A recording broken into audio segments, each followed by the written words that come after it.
Sita group of education ने फिर रच दिया इतिहास। यूपी बोर्ड हाई स्कूल परीक्षा फल में प्राची निगम, इंटरमीडिएट परीक्षा फल में शुभम वर्मा ने किया यूपी टॉप। यूपी की टॉप 10 लिस्ट में हाई स्कूल व इंटरमीडिएट के 19 और यूपी की टॉप 20 में 47 मेधावियों ने जगह बनाकर रच दिया इतिहास। गत वर्ष हाई स्कूल में प्रियांशी सोनी ने किया था यूपी टॉप। अपने बच्चों के उज्जवल भविष्य के लिए Sita group of education Mahmudabad की यूपी बोर्ड की शाखा और CBSE board English medium branch में आज ही कराएं प्रवेश।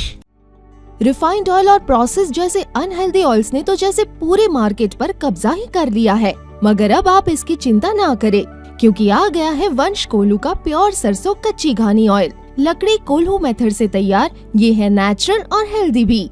वंश कोल्हू प्योर सरसों कच्ची घानी ऑयल के साथ। वंश कोल्हू, तेल सही मिलेगा यहीं।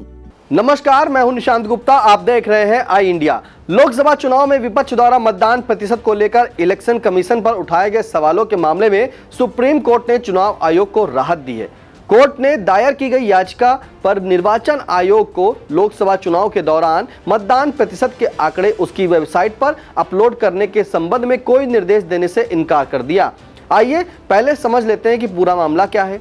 दरअसल लोकसभा चुनाव मतदान के 48 घंटे के भीतर प्रत्येक मतदान केंद्र पर डाले गए मतों के आंकड़े वेबसाइट पर डालने संबंधी मांग वाली एक याचिका एडीआर की तरफ से सुप्रीम कोर्ट में दायर की गई थी। इस पर बुधवार को कोर्ट में सुनवाई हुई, लेकिन अदालत ने फैसला सुरक्षित रख लिया था।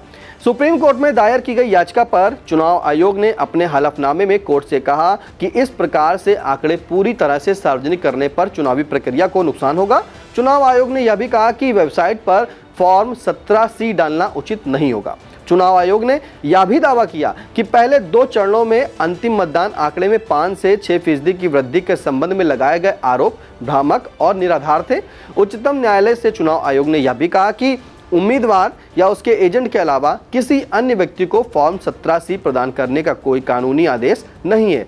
बताते चले कि लोकसभा चुनाव के बीच कई राजनीतिक दलों ने वोटिंग के आंकड़ों में गड़बड़ी के आरोप लगाए हैं। राजनीतिक पार्टियों का दावा है कि चुनाव वाले दिन वोटिंग प्रतिशत कुछ और होता है और एक हफ्ते बाद कुछ और। इसी को लेकर सुप्रीम कोर्ट में NGO association for democratic reforms यानी एडीआर और तृणमूल नेत्री महुआ मोइत्रा की तरफ से एक याचिका दाखिल की गई थी। याचिका पर जस्टिस दीपांकर दत्ता और जस्टिस सतीश चंद्र शर्मा की बेंच ने सुनवाई की। निर्वाचन आयोग की तरफ से सीनियर एडवोकेट मनिंदर सिंह ने कहा कि इन याचिकाकर्ताओं पर भारी जुर्माना लगाया जाए। ऐसे लोगों का इस तरह का रवैया चुनाव की शुचिता पर सवालिया निशान लगाकर जनहित को नुकसान पहुंचा रहा है। तमाम दलीलों के बाद सुप्रीम कोर्ट ने याचिका दायर करते समय टाइमिंग पर सवाल खड़ा किया। जस्टिस दीपांकर दत्ता ने याचिकाकर्ता के वकील दुष्यंत दवे से पूछा कि चुनाव प्रक्रिया शुरू होने के बाद यह याचिका सुप्रीम कोर्ट में दायर क्यों की गई। जस्टिस दीपांकर दत्ता ने यह भी कहा कि हम बहुत तरह की जनहित याचिका देखते हैं, कुछ पब्लिक इंटरेस्ट में होती है, कुछ पैसे इंटरेस्ट में होती है, लेकिन यह याचिका सही समय और उचित मांग के साथ दायर नहीं की गई है। पीठ ने कहा कि इस चरण में हम अंतरिम राहत देने के इच्छुक नहीं है। पीठ ने याचिका खारिज नहीं की है, विस्तृत सुनवाई के लिए इसे लंबित रखा है। पीठ ने कहा कि अभी देश में चुनाव चल रहा है, ऐसे में हम कोई आदेश जारी नहीं करेंगे। आइए अब यह भी जान लेते हैं कि फॉर्म 17C क्या होता है। चुनाव संचालन नियम 1961 के तहत फॉर्म 17C में देश भर के प्रत्येक मतदान केंद्र पर डाले गए वोटों का रिकॉर्ड दर्ज किया जाता है। इसमें मतदान केंद्र के कोड नंबर, नाम, वोटर्स की संख्या, उन वोटर्स की संख्या जिन्होंने वोट नहीं डालने का निर्णय लिया का ब्यौरा दर्ज किया जाता है। इसके अलावा उन वोटर्स की संख्या दर्शाई जाती है जिन्हें मतदान करने की अनुमति नहीं मिलती। दर्ज और खारिज किए गए वोटों की संख्या, वोटों के खारिज किए जाने की वजह भी बतानी होती है। इसमें स्वीकार किए गए वोटों की संख्या, डाक मत पत्रों के बारे में डाटा शामिल होता है या डाटा मतदान अधिकारियों की ओर से दर्ज किया जाता है और उस बूथ के पीठासीन अधिकारी द्वारा इसके आंकड़े जांचे जाते हैं। इतना ही नहीं, फॉर्म 17C का दूसरा भाग बेहद अहम होता है। यह इस साल मतगणना के लिए निर्धारित तिथि 4 जून से संबंधित है। इसमें हर उम्मीदवार के लिए वोटों का रिकॉर्ड होता है। इसे काउंटिंग के दिन दर्ज किया जाता है। इसमें उम्मीदवार का नाम और प्राप्त वोटों की जानकारी होती है।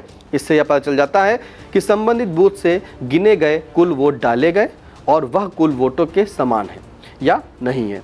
दरअसल यह व्यवस्था किसी भी पार्टी द्वारा वोटों में हेरफेर से बचने के लिए बनाई गई है। यह डाटा मतगणना केंद्र के पर्यवेक्षक द्वारा दर्ज किया जाता है। इसमें उम्मीदवार या उनके जो प्रतिनिधि फॉर्म पर हस्ताक्षर करने होते हैं, जिसे रिटर्निंग अधिकारी द्वारा जांचा जाता है। चूंकि इलेक्ट्रॉनिक वोटिंग मशीनों की विश्वसनीयता पर पहले से ही सवाल उठाए जा रहे हैं, इसलिए फॉर्म 17C के डाटा से चुनावी धोखाधड़ी को रोका जा सकता है। फिलहाल आपके महत्वपूर्ण जानकारी जुटाई थी आई इंडिया के सहयोगी अविनाश चंद्र मिश्रा ने, और कैमरे के पीछे हैं हसन गोगा।